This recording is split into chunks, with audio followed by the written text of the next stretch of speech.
Hi hello నమస్తే ఆదాబ్. నేను మీ Rahul Sai.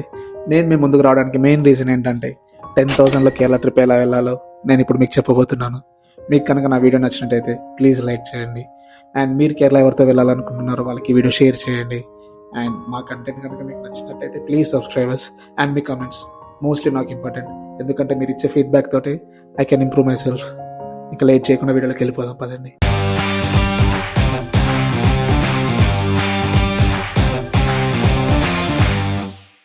IRCTC rules ప్రకారం 60 డేస్ బిఫోరే మన ట్రైన్ టికెట్స్ ఓపెన్ అయిపోతాయి.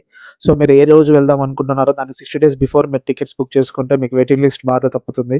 అండ్ మీరు థర్డ్ పార్టీ యాప్స్ యూజ్ చేసి టికెట్స్ బుక్ చేసుకోవచ్చు, లేదా గవర్నమెంట్ అఫీషియల్ యాప్ నుంచి కూడా యూజ్ చేసుకోవచ్చు. అండ్ రిటర్న్ ట్రైన్ టికెట్స్ కూడా అప్పుడే బుక్ చేసుకుంటే మీకు ఇంకా బెస్ట్. అండ్ నేను మాక్సిమం మన వీడియోలో లొకేషన్స్ కవర్ చేయడం కానీ, లేకపోతే సీనరీ వ్యూస్ ఇవ్వడం కానీ అలాంటివి ఏం చేయట్లేదు.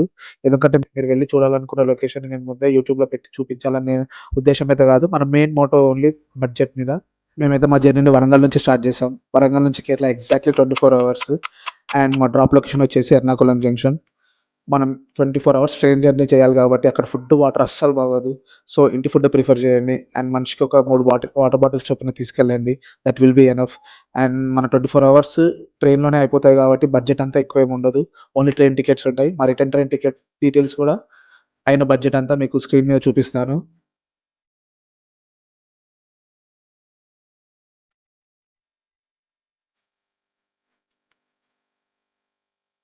అండ్ మనం ఎర్నాకుళం జంక్షన్ రీచ్ అయ్యాక అక్కడ జరిగిన బడ్జెట్ అంతా మీకు నెక్స్ట్ వీడియోలో చూపిస్తాను. Until then see you. Bye bye.